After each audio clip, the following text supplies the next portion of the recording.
দারুণ দারুণ আপু। হয় নাই, চাপটি হয় নাই, কিন্তু চিতি পিঠাটা ভালোই হয়েছে দেখলাম।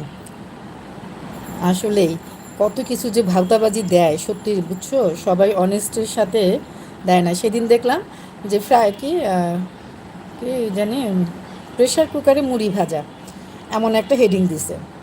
সত্যি কি মুড়ি ভাজা হয়? এবং ছবি দিছে একদম প্রেশার কুকার থেকে মুড়ি ঢালতেছে। তো মানুষ তো ধোকা টা তো আর বুঝতে পারে না যে এত সুন্দর একটা কমেন্ট, এত সুন্দর একটা থামলেন। তো দেখলাম, ওমা, দেখে যে পুরা মানে নষ্ট। সেই মহিলাও বলল যে আমি অন্যের ভিডিও দেখে ভাজলাম, দেখলাম যে এটা মিথ্যা। কোনোভাবেই প্রেশার কুকারে বালি ছাড়া হয় না, মুড়ি হয় না, চাল ভাজা হয়ে গেছে।